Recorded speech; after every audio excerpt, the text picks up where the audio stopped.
사람의 탁월한 모략을 쓸모없게 만드시는 하나님이라는 제목으로 함께 은혜를 나누고자 합니다. 세계적으로 유명한 사업가들이나 또 한국에 있는 기업인들을 살펴보면은 뛰어난 추리력이나 또 유추하는 그런 능력보다는 직관력이 강한 분들을 종종 보게 됩니다.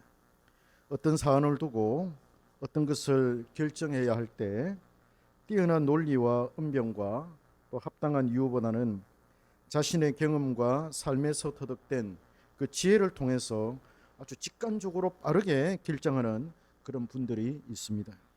제3자가 볼 때는 위험하기 거지가 없고 또 응성하기까지 합니다. 그런데 실제로 직관적으로 결정해서 한 그 모든 일들이 이루어지는 것을 보면은 참 아이러니가 아닐 수가 없습니다. 우리 홍 집사님도 어떻게 보면 사업한다고도 볼 수 있는데 유추와 또 추리 이런 게 뛰어납니까? 아니면 직관이 강합니까? 어떤 것으로 주로 회사를 직관이죠. 예. 대부분 보면 사업가들은 이 직관이 굉장히 뛰어난 분들이 많더라고요. 잘 안 될 것 같은데 근데 보면 일이 또 잘 되는 그런 거 보면 참 아이러니컬하다 이렇게 생각이 듭니다. 회사에서 어떤 사업을 놓고 갑론을박 따져가면서 다양한 의견을 수렴하고 또 합당한 논리와 안정성을 추구해 보지만은 실패할 때가 많습니다. 유추하고 추리하고 생각해서 사물의 근본이나 일의 근원과 또 실제를 정확하게 파악할 수 있습니다. 학자들이 논문을 쓸 때 이러한 유추와 추리력은 필수적이죠. 논리적이어야 하고 또 말이 맞아야 합니다. 그러니 이러한 유추와 추리에 의한 논리는 일종의 책상 위에서 이루어지는 또 이론과 논리에 강할 뿐이다 이렇게 생각할 수가 있습니다. 실제로 사업을 하는 사람들은 사업가의 촉에 의존하는 그런 경향을 볼 수가 있죠. 지금 촉이 왔다. 촉이 왔다. 그래서 막 그 촉이 오고 마음이 딱 끌리면 그냥 거기에다가 온전히 투자하는 그런 모습들을 보게 됩니다.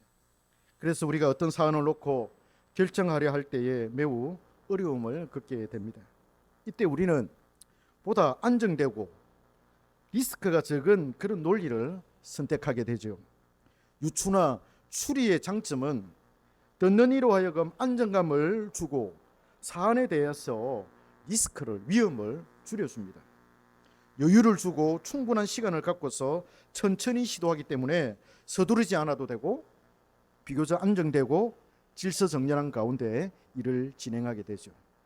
이러한 이유 때문에 사람들은 유추나 추리에 의한 그런 논리나 그것에 따른 해결책을 선호합니다. 그러나 이 방법에는 단점도 있습니다. 그것은 말이 많다는 거예요. 말이 많다는 거예요. 설득력을 갖추기 위해서 설명이 많이 필요하고 일의 진행 과정에서 안정감을 주어야 하기 때문에 충분한 내용이 전달되어야 합니다. 그리하여 사람들은 안정감을 주고 위험 요소를 최소화해 주는 그 말이 많은 유추와 추리력에서 나온 그런 논리를 선택하게 되는 것이죠. 우리는 오늘 본문에서 이러한 내용들을 생각하게 됩니다. 오늘 본문은 이스라엘의 아주 유능한 카운셀러요, 지략가요, 왕의 책사라 할 수 있는 두 사람의 묘략을 소개하고 있습니다. 두 사람의 묘략에 관한 이야기는 우리에게 아주 좋은 그런 교훈을 던져줍니다. 다윗의 셋째 아들 압살롬이 반역을 일으켰습니다. 아버지 다윗 왕은 자신의 군사들을 데리고 예루살렘을 버려두고 급히 도망쳐 나와야 했습니다. 상황이 아주 급박하게 지금 돌아가고 있었습니다. 압살롬이 급히 헤브론에서 군사를 모아서 반란을 일으켰는데 거기에 동조하는 자들이 참으로 많았습니다. 그래서 헤브론에서 군사를 이끌고 예루살렘을 향해서 이제 진격을 하는 거예요. 그 소식을 들은 다윗이 급히 챙겨가지고 군사들을 데리고 예루살렘 성을 지금 빠져나갔습니다.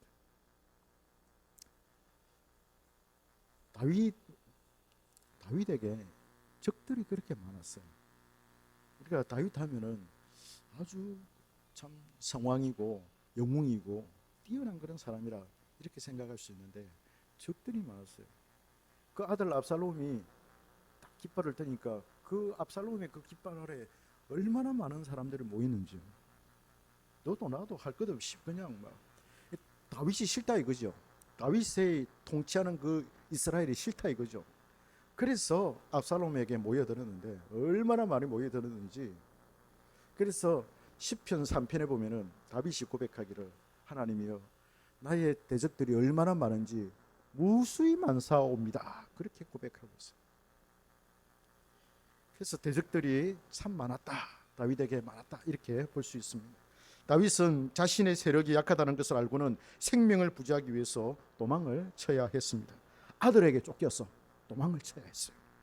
자신이 거느린 사람들의 수가 많다 보니까 멀리 가지는 못했지요. 예루살렘 성을 빠져나왔지만은 개울을 건너서 보다 안전한 곳으로 피신해야 했고 훗날을 도모해야 하는데 그럴 기력이 남아있지 않았습니다. 그래 멀리는 못 갔습니다. 그래서 예루살렘에서 얼마 떨어지지 않은 곳에 다윗 일행은 머물게 되었습니다. 이때 예루살렘 성 안에서는 압살롬의 주재하에 지금 이 상황 속에서 자신들이 무엇을 어떻게 해야 되는지, 어떻게 하면 이 반란이 성공적으로 끝날 수 있는지를 논의하고 의논하고 있었습니다. 압살롬은 유능한 책사 아이도벨이라는 사람이 아이도벨이라는 사람이 있었습니다. 아이도벨은 원래 이 다윗의 사람이었지만은 그는 늘 후세에게 밀렸기 때문에 다윗에게 그리 큰 관심을 받지는 못했습니다. 아이도벨은 압살롬이 군사를 일으켜서 반란을 도모하는데 아주 정신적인 그런 지주였습니다. 모든 그런 계획과 또 전술과 전략들은 다 이 아이도벨의 머리에서 나왔습니다. 그래서 헤브론에서 예루살렘을 점령하는 데 있어서 탁월한 공을 세운 사람이 바로 아이도벨이었습니다. 모든 계획과 지략이 아이도벨에게서 나왔는데 이 회의에서도 압살롬은 아이도벨의 지략에 의존을 하게 됩니다. 압살롬은 아이도벨에게 대책을 강구합니다. 아이도벨 어떻게 하면 되겠어? 그렇게 묻습니다. 그래야 아이도벨은 먼저 압살롬으로 하여금 그의 아버지 다윗의 첩에게 들어가라. 그래야 압살롬이 아버지 다윗을 대신해서 내가 왕이 되었다, 그리고 다윗의 권위를 내가 물려받았다라는 것을 백성들에게 알릴 수 있다는 것이었습니다. 그 첫 번째 계략이었고, 두 번째는 그 다음에는 지금 압살롬에게 가장 큰 장애물은 다윗 왕과 다윗의 군사들이었습니다. 그것만 없으면 이제 압살롬은 예루살렘에서, 이스라엘에서 이제 다윗을 이어서 왕이 되는 그런 과정이 있었습니다. 그래서 이들을 제압하지 못한다면 그의 반란은 실패로 끝나게 될 것입니다. 어찌하든지 다윗의 군대를 무력화시켜야만 했습니다. 거기에 대한 뛰어난 계략과 모략이 필요했습니다. 압살롬은 아이도벨에게 그것을 요구하였던 것이죠. 아이도벨의 모략은 아주 단순하고 간단하였습니다. 자고 우면할 필요 없이, 뛰어난 유추나 추리가 필요 없이 척하면 그냥 삼척되는 삼척이다라고 할 정도로 아주 단순한 그런 계략, 그런 모략을 들고 나왔습니다. 너무나도 분명한 그런 계책이었습니다. 아이도벨의 그 계책은 바로 시간이었습니다. 시간. 그는 이 사안이 시간의 문제였고 시간의 싸움이다라고 본 것이었습니다. 그러니 이리저리 생각할 필요 없이 바로 실행하는 것이었습니다. 아이도벨은 다윗에게 시간을 주면은 안 된다는 것이었습니다. 그와 그의 군사들이 광야에서 지금 지쳐 있고 배도 고프고 목말라 있을 때 이때 속전속결로 끝내는 것을 아이도벨은 주장했습니다. 그래서 우리가 다윗의 군사들이 훅 달려들면은 다윗의 군사들이 지쳐서 겁이 나가지고 왕을 버려두고 도망갈 것이다. 그래서 우리는 왕만 딱 제거하면은 백성들 죽일 필요 없이 그냥 이 전쟁에서 승리하는 거다. 아주 뛰어난 탁월한 그런 모략을 들고 나왔습니다. 아이도벨은 그들의 상황과 처지를 너무나도 잘 알고 있었습니다. 제 아무리 전쟁에 능한 그런 다윗이라 하더라도 지금 이 상황 속에서 아군이 벌떼같이 달려들어서 덮치면은 꼼짝없이 당할 수밖에 없다는 게 바로 아이도벨의 전술이었습니다. 그들이 재정비할 수 있는 그런 시간을 주지 말자. 이게 아이도벨의 전략이었습니다. 아이도벨의 전략이 압살롬과 그의 신하들의 마음에 들었습니다. 그리고 아이도벨의 모략이 즉중했습니다. 그대로 실행하면 이제 될 일이었습니다. 그런데 압살롬은 당장 실현하지 않아요. 당장 실행하지 않아요. 압살롬은 좀 계획적인 사람이었고 치밀한 사람이었습니다. 어떤 계획을 세우고 그것을 실행하기 위해 서두르지 않는 사람이었습니다. 압살롬은 결코 서두르지 않아요. 그는 이 반란을 위해서 치밀하게 계획을 세우고 천천히 진행을 해왔습니다. 이 앞에 어떤 사건이 압살롬에게 있었느냐면, 압살롬의 여동생이 다말이라고 하는 여동생이 있었어요. 그러니까 이제 그 형제들이 있을까요? 엄마들이 이제 다윗의 아내가 많잖아요. 그 아내들에게서 이제 태어난 그런 자식들이 있는데, 이 큰아들이 암논이야. 큰아들이 암논이고 이제 압살롬은 셋째 아들이에요. 그리고 그 압살롬의 여동생 다말이 있었는데, 이 암논이 그 다말을 사랑해가지고 다말을 이렇게 범하고 난 다음에 미워해가지고 쫓아내요. 그러니까 오빠로서 속이 얼마나 부글부글 끓겠습니까? 그래도 이런 방구 하지 않고 딱 2년 동안 참고 있다가 2년 이후에 뭡니까? 왕자들을 초대해가지고 잔치를 벌이고 그 잔치 자리에서 쳐 죽입니다. 그 형을. 그리고는 그 술로 도망을 가죠. 아주 이게 계획적인 사람이에요. 당장 화난다고 해서 그냥 막 엎어버리는 그런 사람이 아니라 꼭 참고 있다가 2년 동안 기다렸다가 때가 왔다 싶으니까 그냥 왕자의 난을 일으켜가지고 자기 큰 형을 쳐 죽입니다. 그리고 왕에게 이제 그 다윗 왕에게 허락을 받아가지고 헤브론으로 내려가잖아요. 헤브론에 내려가가지고 사람들의 마음을 훔친다. 성경은 그렇게 표현하는데 사람들의 마음을 훔치는데, 어떤 사람이 국가에 뭐 빚을 짓잖아요, 그죠? 100을 짓으면은 그 빚 증서에다가 80으로 써라, 아니면 또 50으로 써라. 이래가지고 사람들에게 혜택을 줘가지고, 예? 오늘날로 치면은 뭡니까? 포퓰리즘 정책을 쓴 거예요. 국민 한 사람당 뭐 25만 원씩 주게 이래가지고 13조의 그런 돈을 들여가지고 살포를 하면 돈 받는 사람 얼마나 좋습니까? 가난한 사람들 돈 받으면 저도 돈 받으면 너무 좋겠는데 그렇잖아요. 그러니까 이 압살롬이 그는 어떤 정책을 써가지고 사람들의 마음을 확 얻었어요. 그러니까 깃발을 꽂았을 때 너도 나도 할 것 없이 압살롬에게로 모여드는 거예요. 이렇게 치밀한 계획을 세워서 조금씩 진행한 사람이 바로 압살롬이라는 거예요. 그래서 이 아이도벨이 마련해준 그런 지략과 모략을 따라서 그냥 실행하면 되는데 생각을 내려놓고 다른 생각 없는가? 그는 뜸을 들였다가 아이도벨의 전략을 더욱더 강화하기 위해서 또 다른 책사를 부릅니다. 그 사람이 바로 다윗 왕의 책사 후세였습니다. 두 사람이 나오잖아요. 책사 두 사람이. 아이도벨과 그 다음에 그에 상응하는 후세라는 사람이 성경에 등장합니다. 다윗이 도망을 칠 때 위기를 타개하기 위해서 성에 남겨두고 다윗이 심어둔 사람이 바로 후세였습니다. 일종의 스파이였죠. 스파이. 성 안에서 다윗에게 아주 위급한 일이 계획될 때에 그 내막을 다윗에게 알리는 그런 역할을 이 후세는 맡고 있었습니다.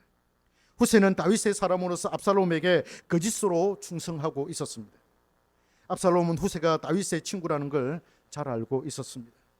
다윗이 스파이로 남겨놓았다고는 압살롬은 간파를 하지 못했죠. 다만 후세가 자신의 훗날과 입신양명을 위해서 다윗을 버리고 압살롬을 선택했고, 또 지금 상황이 압살롬에게 유리하였고 온 이스라엘이 압살롬에게 열광하고 있기 때문에 이 사람이 주군을 갈아탔고 환성했다, 이렇게 압살롬이 본 거예요. 그래서 후세를 그는 가까이 두고 있었습니다. 치밀한 압살롬은 후세를 불러서 그의 의견을 청취합니다. 아이도벨이 이렇게 나에게 모략을 세워서 알려주었는데 너는 어떻게 생각하느냐? 너도 너의 생각을 한번 말해보아라. 그렇게 묻습니다. 후세는 아이도벨의 모략과는 정반대의 모략을 내놓았습니다. 왕이여, 압살롬 왕이여, 이 아이도벨이 이 전략이 좋지 않습니다. 좋지 않습니다. 그렇게 딱 잘라 말하면서 네 가지를 딱 이야기합니다. 첫째는 뭐라고 이야기하냐면 다윗은 지금 전쟁의 사람이라 뛰어난 전쟁 수행 능력을 지니고 있습니다. 섣불리 덤볐다가는 우리가 망할 수가 있습니다. 낭패를 볼 수 있습니다. 그렇게 말하고, 두 번째로는 다윗과 그의 군사들은 지금 새끼를 빼앗긴 엄마 곰처럼 크게 분노하고 있어가지고 정신력에 있어서는 최고의 지금 달에 있습니다. 그래야 아무리 지치고 피곤해도 충분히 전쟁을 수행하여서 승리를 얻을 수 있을 겁니다. 그렇게 내다본 거예요. 그럼 세 번째로는 좀 안정적이고 여유 있는 그런 계책을 제시를 하는데요. 서둘지 말고 여유를 가지고 일단 온 이스라엘 백성들에게 지지를 받는 게 급합니다. 그리고 왕으로 등극한 이후에 그들을 하나로 모으는 것이 급선무입니다 라고 그렇게 말했습니다. 굉장히 합리적이잖아요. 이 후세의 지금 이 견해가. 아이도벨은 빨리, 우리가 시간이 없으니까 생각할 거리 없이 바로 지금 다윗을 쳐서 군사를 흩트는 게 급합니다 라고 이야기하는데, 이 후세는 아닙니다. 시간을 좀 들었다가 당신이 지금 온 이스라엘 백성들에게 지금 왕으로 인정받는 게 그게 급합니다. 여유를 좀 가지는 게 중요합니다. 이렇게 이야기를 하는 거예요. 그런 후에 전쟁을 치루어도 결코 늦지 않고 오히려 승리할 수 있는 그런 계기가 될 것이라며 비교적으로 안정적이고 좀 리스크가 적은, 위험이 적은 그런 계책을 말했습니다. 마지막 네 번째로는 그리하여 더 많은 숫자로 다윗을 우리가 급습한다면 그들이 꼼짝없이 당할 수밖에 없고, 또는 그들이 성 안에 들어가서 저항을 한다 하더라도 이스라엘 수많은 그런 군사들이 밧줄로 꽁꽁 묶어가지고 그 성을 끌어당기면은 성이 무너질 것이기 때문에 충분히 승산이 있습니다. 여러분 한번 생각해 보세요. 아이도벨이 지금 모략이 괜찮습니까? 후세의 지금 모략이 괜찮습니까? 딱 어떻게 들려요? 딱 들었을 때 둘 중에 하나 선택하라면 여러분들은 어떻게, 무엇을 선택하겠습니까? 박남희 집사님은 무엇을 선택하겠습니까? 네? 좀 어렵죠? 대부분 사람들은 후세의 걸 선택합니다. 후세를 선택합니다. 우리 재훈 집사님은 어느 게 더 좋아요? 뒤에 게 더 좋죠? 아이도벨이 좋습니까? 여러분, 이 압살롬의 그 신하들이 쭉 얘기를 듣고는 아이도벨의 것보다는 후세의 이 모략이 더 좋네? 다 이렇게 결론을 내리는 거예요. 결과는 어떻게 됐습니까? 결과는, 그래서 이 압살롬이 또 신하들이 후세의 이 모략을 선택을 하고 후세의 말을 따릅니다. 그리고는 아이도벨은 알잖아요. 그리고 후세의 그 전략과 모략에 허점이 있다라는 거, 그죠? 단점이 있다라는 거, 아주 치명적인 그런 단점이 있다라는 걸 아무도 몰라요. 그런데 딱 한 사람 알고 있었던 사람 한 사람, 아이도벨은 알고 있었어요. 아이도벨이 그래서 짐을 싸가지고 고향으로 내려가서 자기 집에서 목매달아서 이렇게 죽습니다. 어차피 나중에 만약에 그 후세의 그 모략대로 한다면은 압살롬은 질 수밖에 없고, 어차피 다윗이 나중에 와서 자기를 죽일 건데 다윗의 칼에 죽을 바에 차라리 내가 스스로 죽겠다 이래가지고 아이도벨은 아는 거예요. 아이도벨은 자기의 모략이 옳다라는 걸 알고 있었던 거예요. 근데 압살롬은 누구의 모략을 선택합니까? 후세의 모략을 선택합니다. 왜? 뛰어난 추리력, 뛰어난 유추, 합리적인 어떤 그런 생각이 쫙 내려와서, 그죠? 조목조목 말 들어보니까 얼마나 그 말이 많아요. 후세가 많은 말을 해요. 근데 조목조목 그 말이 맞아. 인간적으로 보면 그렇잖아요. 리스크가 적고 여유를 가지고 충분히 이스라엘 사람들을 왕에게 모아가지고 더 세력을 얻어가지고 다윗을 치면은 다윗은 꼼짝없이 망한다라는 그 논리거든요.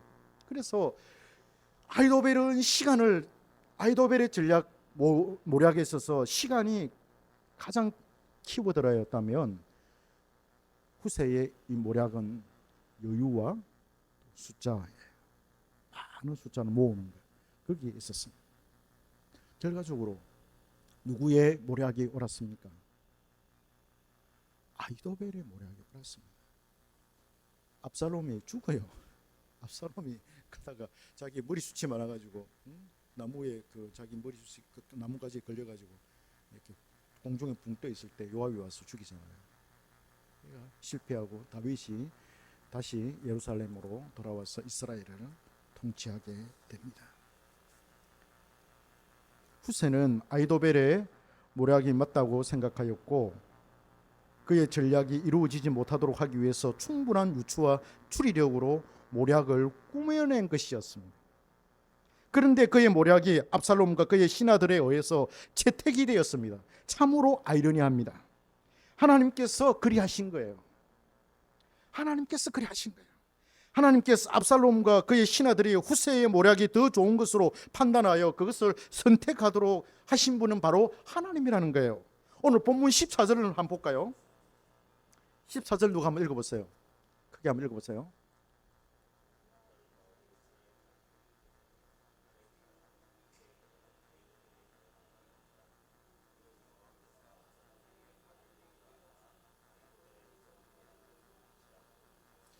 예, 하나님이 하신 거예요. 두의 이 모략, 뛰어난 이 모략을 놓고, 그죠? 모략을 놓고 하나님이 후세의 모략을 선택하도록 압살롬과 그의 신하들을 딱 그렇게 마음을 붙들었는 거예요. 하나님의 특별한 섭리가 나타난 거예요. 사람들은 일단 보다 안정적이고 위험이 적고 설명이 합당할 때, 합당한 논리와 충분한 이치가 있을 때 그 말에 넘어가서 설득을 당합니다. 하나님께서 사람들의 그 심리를 활용하셨지요. 사람들은 보기에 좋기 때문에 끝만 번지르르한 삐좁은 개살구를 진짜인 줄 착각합니다. 물론 직관에 의해서 이루어지는 일들도 어떨 때는 성공하지만 어떨 때는 실패합니다. 홍 집사님 맞죠? 직관력을 가지고 해도 어떨 때는 소 뒷발 쥐잡기로 맞을 때도 있지만은 어떨 때는 맞을 때도 있지 않습니까? 아이도벨의 모략은 직관에 가까운 모략이었다면 후세의 모략은 유추와 추리를 지닌 그런 논리였고 모략이었습니다. 사안에 따라서 직관적인 판단이 성공할 때가 있고 유추와 추리에 의한 판단이 성공할 때가 있습니다. 그리고 또 모두가 다 실패할 때도 있습니다. 여러분 왜 그럴까요? 왜 어떤 때는 실패를 하고 어떤 때는 성공을 하고 왜 그럴까요?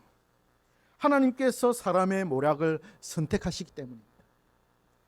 그 사람의 전략이나 모략이나 계책이 하나님의 손에 달려 있습니다. 오늘 우리는 이 본문을 통해서 그걸 배우게 되는 것입니다. 아무리 사람이 자신의 계획을 세운다 하더라도 그 걸음을 인도하시는 분은 하나님이십니다. 우리의 모든 사업체, 우리의 모든 직장생활, 그 모든 그런 우리의 계획과 우리의 생각을 감찰하시는 분은 하나님이십니다. 이 세상의 모든 이론이나 사상이나 철학은 하나님의 생각과 방법을 당해낼 수가 없습니다. 그렇잖아요. 우리에게 무슨 뛰어난 철학자가 있어가지고 그 철학자가 누군가 막 이야기를 하면 그 말이 진짜인 것 같고 그 말이 정말 사실인 것 같고 그렇지만은 신앙이 어리고 좀 세속적인 그런 사람들은 철학자의 그런 말에 귀를 기울이겠지만은 그러나 신앙이 뛰어난 사람들은 성경 말씀이 더 옳다 그렇게 생각합니다. 하나님께서 함께 하시고 사용하시면 보다 응성하다 하더라도 승리할 수 있고 또 잘 될 수가 있습니다. 물론 하나님의 보편적인 은혜에 따라서 능력이 탁월한 자가 이길 수 있습니다. 그래 능력이 탁월한 자에 의해서 세상이 또 돌아가고 있는 것처럼 보입니다. 그러나 하나님께서 특별하게 개입하신 일은 언제든지 무엇이든지 하나님이 이길 수가 있고 잘 될 수가 있습니다. 여러분 한국의 초창기 산업은 응성하기 그지 없었습니다. 1950년대, 60년대, 70년대 우리 한국의 이 산업을 한번 생각해 보십시오. 응성하기 그지 없었습니다. 머리카락을 잘라서 가발을 만들어서 수출을 하고 먹고 살았습니다. 먼 나라로의 강부로 또 간호사로 파견하여서 달러를 벌여들였습니다. 기업들도 그런 맛 수준이었고 세계의 굴지 회사와 맞붙어서 싸워야 했지만은 계란으로 바위를 치는 그런 형국이었습니다. 그런 회사들이 물건을 만들어서 팔았을 때 세계 사람들이 사주었습니다. 물건들이 잘 팔렸어요. 엉성한 자동차 포니를 만들어서 수출했더니 잘 팔렸고, 엉성한 조선소를 만들었더니 다른 나라로부터 수주가 들어왔습니다. 포항에서 제철소를 만들어서 쇠를 만들었더니 그 쇠를 가지고 또 배를 만들고 그 쇠를 또 수출을 하기도 하고, 그래서 포항 제철이 지금 있는 거 아니겠습니까? 엉성하기 그지없는데 잘 되더라는 거예요. 엉성한데 잘 되더라는 겁니다. 이건 무엇으로 우리가 설명할 수 있겠습니까? 정은 형제, 무엇으로 설명할 수 있겠습니까? 엉성한데 잘 살아보세요. 물론 우리에게는 잘 살아보세요, 잘 살아보세요, 그런 어떤 그게 있었고, 또 온 국민들이 한맘 되어서 회사에서 살아남기 위해서 열심히 일을 했습니다. 여러분, 열심히 일을 한다고 해서 다 성공하는 게 성공합니까? 그렇지 않아요. 근데 엉성한데 잘 되는 거예요. 뭘 어떻게 우리가 설명할 수 있겠습니까? 세계에 쟁쟁한 그런 경쟁자들을 물리치고 대한민국 회사가 잘 되는 것, 하나님이 그렇게 하신 거예요. 하나님은 역사의 주관자에 있습니다. 하나님께서 당신의 뜻대로, 그러니까 우연히 일어나는 것처럼, 역사가 우연히 일어나는 것처럼 보이지만은, 겉으로 보이기는 우연이다 이렇게 생각하지만은, 그러나 그 이면에는 필연이 있습니다. 이게 우리 기독교인이 가지는 역사관이에요. 하나님께서 그렇게 하신다는 거예요. 하나님께서 우리나라에 복을 주셨어요. 저는 그걸 믿어요. 하나님께서 복을 주셨기 때문에 그런 거예요. 지금 한강이 뭐 기적이다 찾고, 우리 다른 뭐 동남아시아 이런 나라들, 중동에 있는 나라들이 대한민국 얼마나 지금 좋아합니까? 우리 대한민국처럼 우리도 이렇게 잘 살아야지, 잘 살 수 있다 이러면서 벤치마킹 해가는 나라들이 참 많습니다. 새마을 운동 이런 것들이 뭐 지금 아프리카에 수출이 돼가지고 아프리카 사람들도 농사 짓는 법들 배우고 지금 난리 났습니다. 왜 우리나라가 이렇게 되었느냐? 하나님이 복을 주신 거야. 복을 주신 거야. 하나님께서 함께 하셨기 때문에 이 나라가 이렇게 지금 선진국이 되었습니다. 물론 한국 사람들이 열심히 살았습니다. 많이 노력했습니다. 그러나 노력만 한다고, 열심히 일만 한다고 다 되는 게 아니지요. 세상 사람들은 운이 따라야 한다라고 그렇게 말하는데, 그 운이 바로 하나님께서 함께 하시고 잘 되게 하신 거예요. 오늘 본문에서 우리가 얻어야 할 교훈이 있습니다. 어떤 계책이나 전략이나 방법이나 모략이라 하더라도 하나님께서 사용하시면은 성공한다는 거예요. 할렐루야. 사람이 아무리 계획을 잘 세우고 모략과 전략을 좋다 하더라도 하나님께서 그것을 선택하여 사용하지 않으시면 아무런 소용이 없습니다. 물론 자유는 종 가운데 전략이 뛰어나면 성공할 확률이 높습니다. 그러나 하나님의 특별한 섭리 가운데 섭리가 나타나야 할 사안에 대해서는 하나님의 뜻이 이루어지는 것이 매우 중요합니다. 그 뜻을 위해서 하나님은 아무리 치밀하고 확실하고 뛰어난 전략이라 하더라도 그것을 무력화시키고 무용지물로 만들어버립니다. 반대로 그것이 직관적이고 설명이 부족하고 엉성해 보이는 모략이라 하더라도 하나님께서 그것을 선택하셔서 사용하시면 그 일이 이루어지는 것입니다. 이루어져요. 우리가 하나님의 일을 이루어야 할 때 그 일의 당위성이 매우 중요하고, 그리고 하나님께서 개입하셔서 이루실 때 시간이 매우 중요합니다. 그래서 우리는 그 때를 기다려야 되죠. 그 때를 기다리는 게 지혜입니다. 적군이 아무리 뛰어난 논리와 직관력을 동원해서 판단과 유추와 추리력으로 우리에게 달려든다 하더라도 우리는 겁낼 필요가 없습니다. 하나님께서 그들의 모든 논리와 유추와 직관에 의한 판단을 파괴할 것이며 무용지물로 만들어 버릴 것이기 때문입니다. 고린도후서 10장 3절에서 6절에 보면은 성도들의 영적 전쟁에 대해서 잘 말해주고 있습니다. 바울은 사람들이 만들어낸 이론과 그들의 생각과 싸울진데 하나님께서 그들의 모든 이론과 생각을 무너뜨리고 사로잡아서 하나님의 진리에 복종하게 하신다라고 말합니다. 이 세상에 얼마나 많은 사상이 있고 이 세상에 얼마나 많은 그런 이론들이 있습니까? 그 모든 하나님보다 더 높아진 이론들, 사상들 다 하나님께서 끄집어 내려서 하나님의 발 앞에 굴복시키고 복종시킨다는 거예요. 그러니 오직 하나님의 뜻만 바로 서는 거예요. 제 아무리 뛰어난 이론이 탄생하여서 기독교의 교리와 성경의 내용을 말살시키려 하였지만은 오히려 그들의 이론이 실체가 없고 허공에 뜬 것으로 판명이 되었습니다. 세계 역사와 교회 역사가 이것을 잘 말해주고 있습니다. 우리가 추종하는, 그러니까 오늘날 학문을 하고 그 학문을 하는 사람들이 추종하는 칸트라든지 무슨 헤겔이라든지, 그죠? 모든 사람들이 다 이렇게 기독교에 대해서 반론을 제기하고 이성이다, 이성. 그래서 그들은 초자연적인 어떤 역사를 믿지 않아요. 이성을 통해서 이해되는 것만 성경이다. 이성을 통해서 이해되는 것만 하나님의 계시다. 그건 뭐냐? 그건 윤리적인 것이다. 그래서 초자연적인 어떤 하나님의 역사 이런 것들을 배제합니다. 왜? 그건 이성으로서 이해할 수 없는 것이기 때문에. 그렇지만 여러분, 칸트의 이론이라든지 헤겔의 이론이라든지 리첼의 이론이라든지 이런 것들이 다 허상이라는 것이 판명되고 그렇지 않아요? 그렇습니다. 우리는 하나님의 말씀을 따라서 싸웁니다. 상대방이 제 아무리 세상적인 논리로 덤벼든다 하더라도 우리는 말씀을 따라 말하고 판단하여서 그 가치를 제시하면 감히 우리를 능히 당해낼 수가 없습니다. 베드로가 그랬고 바울도 그랬습니다. 베드로 하면은 무식쟁이지 않습니까? 그 무식쟁이가 그 나라에 그 군주들에게 서가지고 대화를 할 때 얼마나 논리정연하게 얘기를 잘합니까? 사도 바울도 그렇고 예수님도 아그리파 왕 또 그 뭐죠? 예수님도 그 왕의 헤롯 왕 앞에서 얼마나 말을 잘하십니까? 예수님과 종교 지도자들과의 싸움에서도 주님께서 말씀의 원리로 이겼습니다. 심지어 사탄과도 말씀으로 주님은 이겼습니다.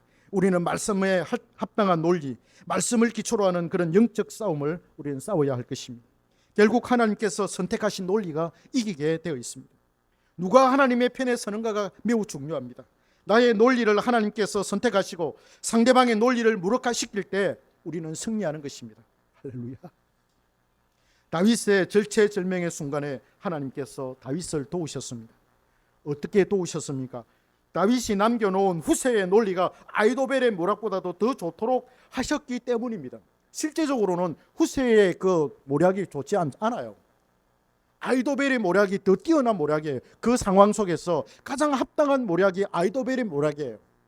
그런데 그것을 선택하는 사람으로 하여금 하나님께서 후세의 모략을 선택하게 하신 거예요. 왜? 다윗을 도와주시려고, 다윗에 이기게 하려고, 다윗을 다시 예루살렘으로 돌아오게 하기 위하여서 하나님이 그렇게 하신 거예요. 하나님은 우리를 통해서도 그렇게 일하십니다. 한경교회도 말씀에 합당한 논리와 설립 이유와 목적을 지니고 있습니다. 우리 교회가 지금 작고 엉성해 보여도 하나님께서 우리를 들어 쓰실 때는 엄청나게 크고 강한 교회가 될 것입니다. 할렐루야. 예, 그리 될 거예요. 교수님 믿으시죠? 예, 믿으셔야 됩니다. 확실히 믿으셔야 됩니다. 시간은 좀 걸릴 수 있습니다. 그러나 그 마음 변치 말아야 됩니다. 저는 그것을 믿습니다. 그리고 여러분들도 세상에서 싸울 때 진리로 싸우십시오. 하나님 편에 싸우십시오. 내가 가지고 있는 게 비록 엉성하고 내가 가지고 있는 논리가 비록 좀 합리적이지도 않고 좀 추리에서 나오는 어떤 그런 반반하지 않다 하더라도 내 중심에서 나온 그런 어떤 직관에 의한다 하더라도 하나님께서 딱 들어 쓰시면 되는 거예요. 그게 됩니다. 그래서 하나님께서 나와 함께 하시고 내 것을 들어서 사용하실 때 우리는 승리하는 거예요. 오늘 우리가 이 본문을 통해서 이 두 사람의 모략을 통해서 그걸 오늘 배우게 되는 것입니다. 그래서 하나님은 사람의 탁월한 모략을 쓸모없게 만드시는 분이시다. 그래서 당신의 백성을 도와주시는 분이 바로 우리 하나님이시다라는 겁니다. 기도하겠습니다. 하나님 아버지, 은혜를 감사합니다. 오늘 아이도벨과 후세의 이 모략을 놓고